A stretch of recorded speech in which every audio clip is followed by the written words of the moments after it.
1 साल के लिए ग्वादर के एरिया में पोस्ट हुआ। उधर के सरदारों के साथ मेरे इतने अच्छे ताल्लुकात और इतने मैंने रिश्ते बनाए कि मैंने उस 1 साल में भट्टी साहब आज हिस्ट्री गवाह इस बात की। और सीनियर मिनिस्टर ज़हूर बुलेदी बलूचिस्तान का, वो विटनेस है इस बात का कि मैंने तुर्बत, ग्वादर और उस एरिया में कौमी तराने चलवाए। मैंने 14 अगस्त सेलिब्रेट कराई, मैंने 23 मार्च सेलिब्रेट कराई। मैंने उधर इंटरसिटी फुटबॉल मैचेस करवाए, मैंने इंटरसिटी क्रिकेट मैचेस करवाए। मैंने उधर अपने दोस्तों की सपोर्ट के साथ एक पूरी डिस्पेंसरी बनवाई। उधर हॉस्पिटल की सर्विसेज नहीं मौजूद थी। तो क्या उससे पहले उस दौर में, ये 2000 के शुरू की बात, ये 6-7 की बात है जी, 2006-7 की बात, तो उस वक़्त क्या वहाँ पर कौमी तराना नहीं पढ़ा जाता वो था? एरिया ऐसा ही था भट्टी साहब। इस हद तक पाकिस्तान मुखालिफ नहीं, पाकिस्तान मुखालिफ नहीं, खामोश लोग थे। हाँ। खामोश लोग थे।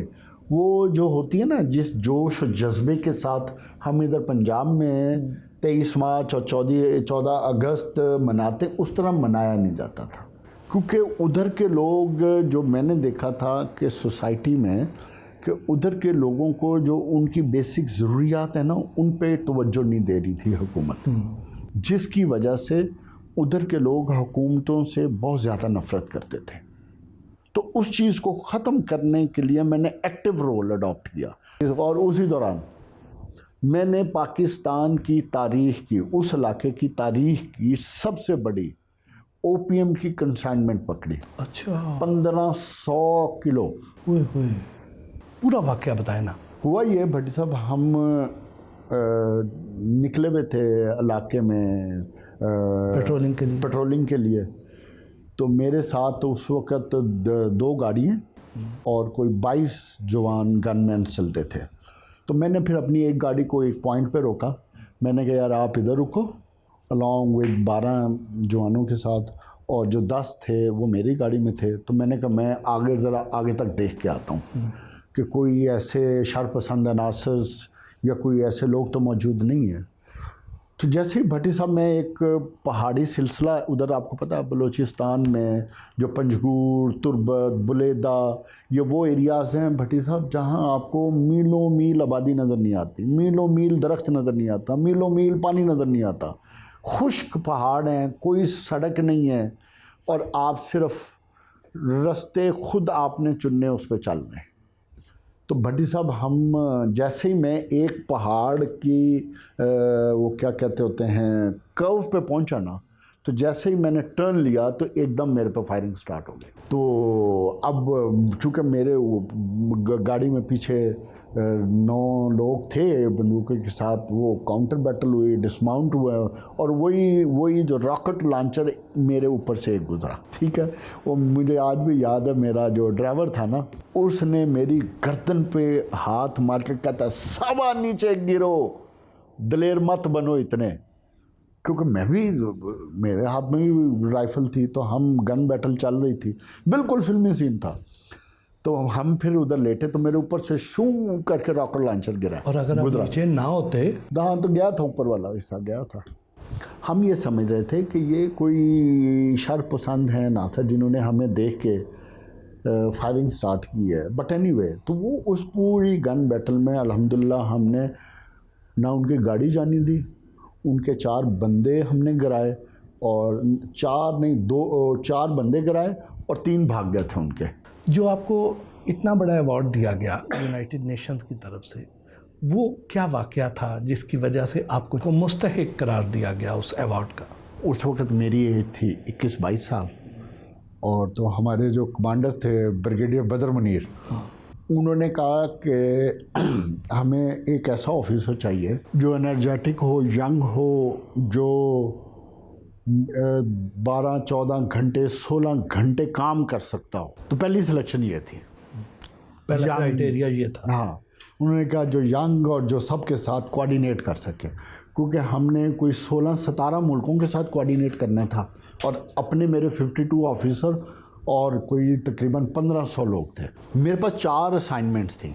जिसमें मैं जितने यूनाइटेड नेशन के कॉन्वॉयज़ थे उस तकरीबन 100 किलोमीटर मेरे इलाके में उसकी मूवमेंट को कंट्रोल करना था, क्योंकि रोड नेटवर्क तो था नहीं, सारा पहाड़ी सिलसिला था। वो 17 मुल्क अपने लोग, फिर चौकियाँ थी हमारी, पोस्टें थी, उनको मैनेज करना, कंट्रोल करना। तीसरा मैं था G3 ऑपरेशंस, तो मैं ऑपरेशन भी कंट्रोल करता था। सुबह 7 बजे मैंने पूरी ब्रीफिंग देनी थी तमाम मुल्कों को कि ये अगले 24 घंटे ये होगा। फिर मैं उधर के अपनी यूनिट में हमारी एक कमांड होती है, उसका भी इंचार्ज था, ड्यूटी ऑफिसर भी था, तो मेरे पास 4 मुख्तलिफ अपॉइंटमेंट थी। तो वो सारी सुबह से शाम तक मेहनत करना, और उसमें जिसकी वजह से मिला मुझे वो था एफिशिएंटली कॉन्वॉयज़ को कंट्रोल करना विदाउट स्टकिंग दम। और अगर कहीं वो फंस जाते थे, स्टक हो जाते थे बिकॉज ऑफ द रोड या हैवी लोड या बिकॉज ऑफ द स्लश या बर्फ़ या एक्सीडेंट, तो उनको रेस्क्यू करना। So those were very difficult assignments, specially this one. तो वो उसको मैनेज करना, ट्रैफिक साइन लगवा के और ऑपरेशनल लोगों को अपॉइंट करके उनको ड्यूटी असाइन करके ब्रीफ करके निकालना, फिर वायरलेस के ज़रिए, मोबाइल तो चलते नहीं थे, फिर वायरलेस के ज़रिए सबको असाइनमेंट देना। तो इस तरह करके हमने ये सारी चीज़ों का अल्हम्दुलिल्लाह एफिशिएंटली मैनेज किया, जिसकी बुनियाद पे मुझे ये चुना गया।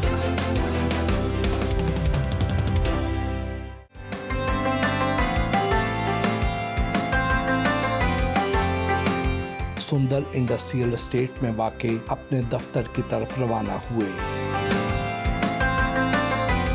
आपने एंकरिंग भी की, बतौर तजियाकार आपने सहाफ़त के मैदान में कदम रखा, ये ख्याल कैसे आया? मुझे कुछ पढ़ने लिखने का शौक़ था, तो मेरे अंदर हमेशा एक चीज़ रही कि यार अपना कहीं ना कहीं ख्यालात का इजहार किया जाए। अच्छा, जब मैं अदारे से बाहर आके फिर मुझे शौक़ था लिखने पढ़ने का, तो पहले मैंने सोचा कि मैं कॉलम वगैरह लिखा करूं, ठीक है। लेकिन अमली ज़िंदगी में इतनी मसरूफियत हुई कि क्योंकि ये वो काम है जो एक फोकस काम है, आपने सोच है ना, फोकस होके करना है, तो वो उतना टाइम नहीं बन पाया। तो फिर अचानक 24 में मैं बैठा हुआ था, मेरे भाई हैं मोहसिन नकवी साहब, अल्लाह उनको सेहत दे, ज़िंदगी दे, उनसे गुफ्तगू हुई। अभी मैं गुफ्तगू करके निकला हूँ तो मुझे फ़ोन आ गया कि शाम को आपने 7 बजे शो करना है।